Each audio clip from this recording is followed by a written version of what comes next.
A alma que pecar, essa morrerá. Ezequiel 18, versículo 20, parte A. Só uma partezinha desse versículo. A alma que pecar, essa morrerá. E agora, o que fazer diante de uma situação como essa? Quer dizer então que todos que pecarem têm que morrer? Automaticamente já está morto? De acordo com a palavra de Deus, isso é uma verdade. A alma que pecar, essa morrerá. Isso quer dizer que toda pessoa que vive em pecado, ela não tem vida com Deus. Exatamente isso. Todo aquele que vive para o pecado não tem vida com Deus. Porque a morte, como consequência do pecado, foi a sentença que Deus deu ao homem no jardim do Éden quando Adão resolveu desobedecê-lo. Então, diante dessa situação, o homem recebeu como consequência a morte. De acordo com Romanos 6, 23, diz que o salário do pecado é a morte, mas o dom gratuito de Deus é a vida eterna em Cristo Jesus. E o salário é nada mais, nada menos do que a recompensa por algo que eu fiz. Eu trabalho, eu tenho o direito de receber uma recompensa. Se eu fiz algo, eu tenho que receber algo em troca. Então, se eu peco, de acordo com a justiça divina, a minha sentença é morte, não tem para onde correr. E isso é muito fácil de a gente dizer, da gente pregar, né? Para pessoas que não conhecem Jesus, que não têm Jesus, que não fazem parte, né, da igreja do Senhor. Mas o que dizer quando isso diz respeito a pessoas que são crentes? Oh, mas o crente peca? O crente não é santo? Olha, todos nós pecamos. Todos nós pecamos. Então, como nós podemos dizer que temos vida em Deus se pecamos, se o salário do pecado é a morte? E de acordo com o texto, toda alma que pecar, esta morrerá. Como entender isso? Querido, em 1 João, capítulo 1, versículo 8 e 9, o apóstolo diz, ou o evangelista diz, que aquele que diz que não tem pecado é mentiroso. Isso mesmo. Também ele diz, ele não para por aí, ele diz que se alguém confessar os seus pecados, ele, Jesus, é fiel e justo para nos purificar de toda injustiça e perdoar todos os nossos pecados. Então, o que eu e você temos que fazer quando nós pecamos? Em primeiro lugar, o pecado não deve ser algo que nos traga prazer, que nos motive a fazer sempre. Não deve ser uma prioridade, uma escolha nossa, certo? O pecado ele acontece em nós porque nós somos pecadores, estamos ainda em uma natureza carnal. No entanto, deve acontecer como um acidente. Mas por quê? Eu não posso evitar? Posso e não posso. Como assim? Porque eu, hoje, em Cristo Jesus, eu tenho o Espírito Santo em mim. E o Espírito Santo, ele me identifica como filho de Deus. Mas eu não posso esquecer que há em mim uma natureza carnal, inclinada ao pecado, e que tem prazer nas coisas do pecado. E por mais que eu busque a presença de Deus, por mais que eu procure fazer a vontade de Deus, sempre vai acontecer ocasião em que eu vou pecar. E aí então, o que fazer diante dessa palavra? A alma que pecar, esta morrerá. Como eu já disse, é muito fácil falar isso para quem não conhece a Deus, mas quando se trata de um crente, Como é que fica a situação, né? Eu quero que você acompanhe comigo a leitura do texto de Romanos, capítulo 8, versículo de 1 a 14.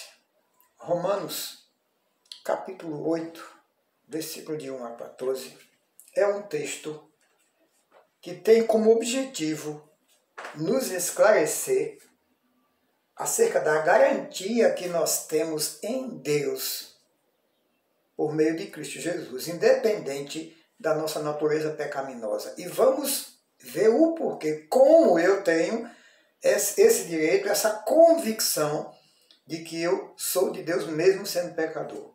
Uma coisa é um pecador confesso, que reconhece os seus pecados, reconhece os seus erros, confessa ao Senhor Jesus, entrega a vida nas mãos dele e procura todos os dias, apesar das suas fraquezas, viver para ele. Outra coisa é você ignorar tudo isso e viver a sua moda. Eu que sei, eu faço o que eu achar melhor, o que para mim é importante e fim de papo. É totalmente diferente. Vamos ver o texto. Romanos 8, a partir do 1, diz assim: portanto, agora nenhuma condenação há para os que estão em Cristo Jesus, que não andam segundo a carne, mas segundo o Espírito. Perceba, apesar de eu ser carne, apesar da minha natureza ser carnal, pecaminosa, agora em Cristo eu não ando mais segundo essa carne. Eu ando segundo o Espírito que está em mim.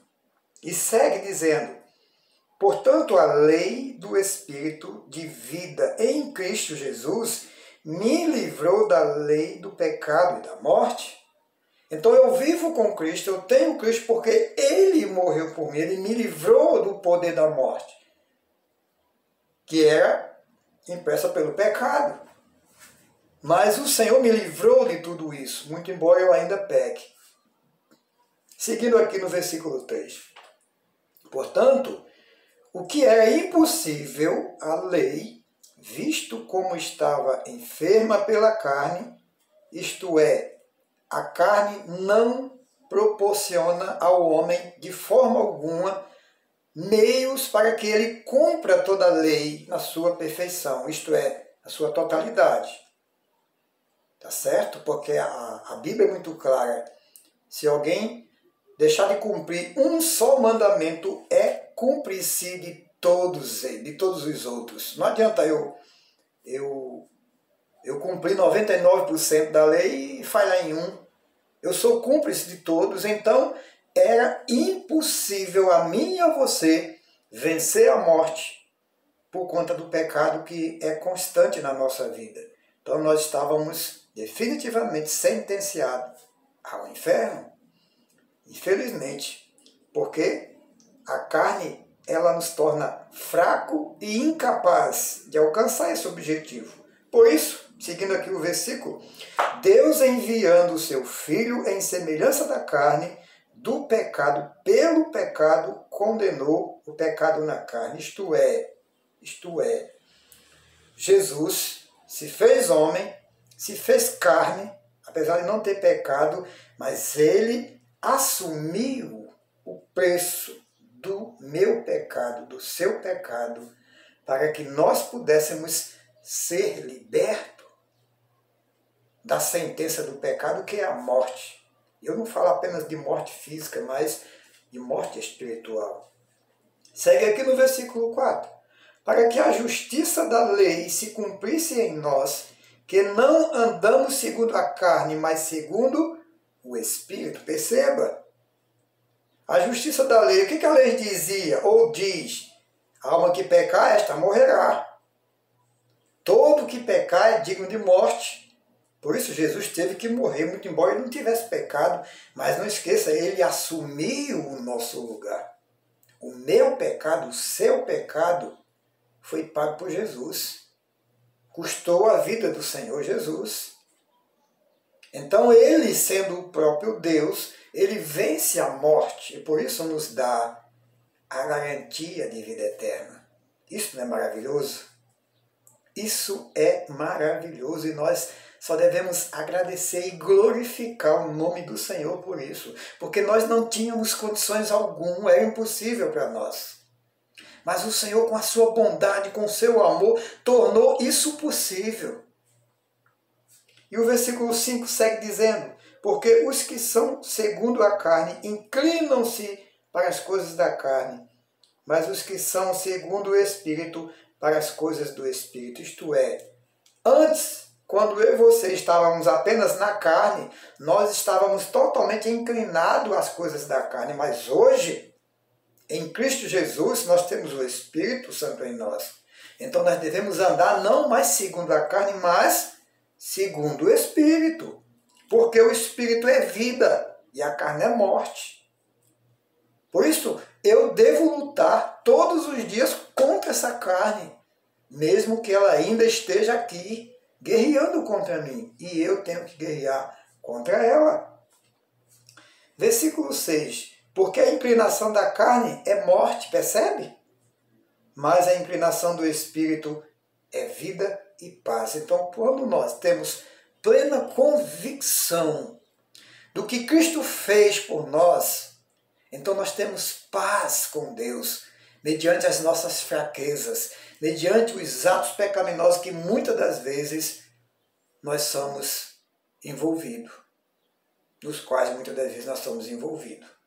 Porque, infelizmente, ainda somos carne. Infelizmente. Versículo 7. Porquanto a inclinação da carne é inimizade contra Deus, pois não é sujeita à lei de Deus, isto é, não é sujeita aos conceitos, os ensinamentos da palavra de Deus. Você pode até ler, você pode até conhecer, mas quando você se deixa levar pela carne, você ignora tudo o que Deus tem dito para você ser e fazer. E é por isso que, infelizmente, muitas das vezes nós estamos enrolados na vida. Por isso que muitas das vezes a gente vê igrejas e mais igrejas padecendo, ao invés de crescer, reduz. Por quê? Porque os seus membros ignoram, nós ignoramos a palavra do Senhor, a vontade do Senhor, ignoramos o Espírito e damos ouvido, damos atenção à nossa carne.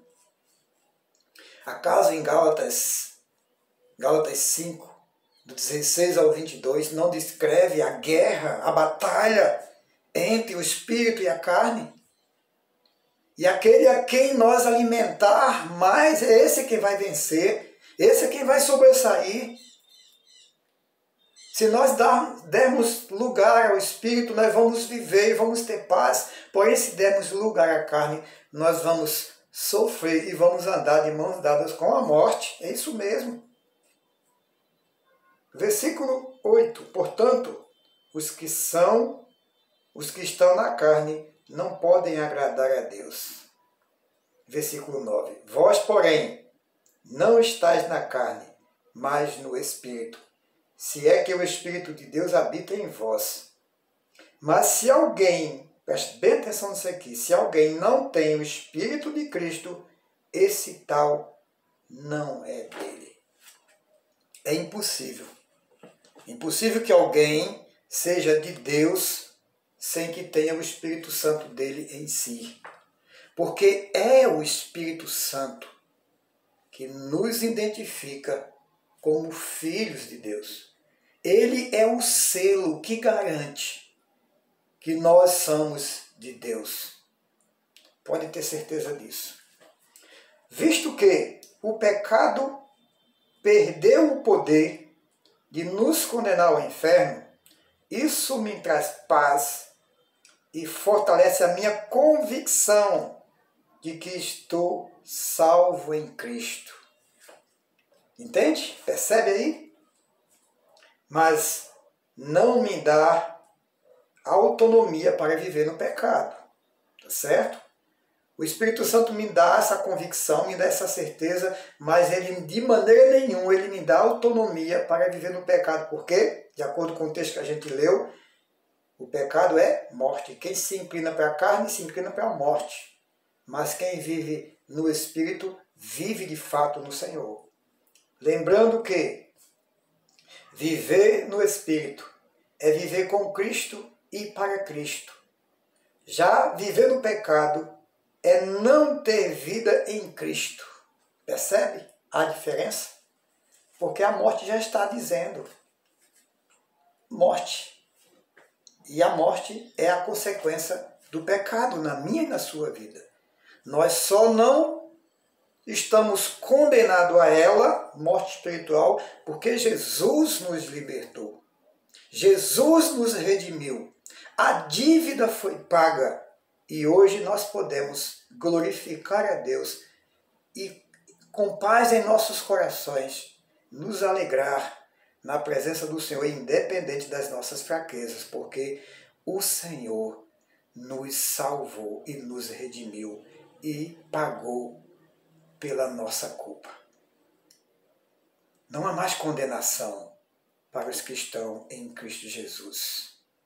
Você pode achar muita dificuldade em devidas igrejas por aí, mas há sempre um lugar onde você se identifica e principalmente quando você abre o seu coração de verdade para o Senhor, Ele sana todas as suas dúvidas em relação a quem você é, a quem você pertence e para onde você vai depois desse mundo.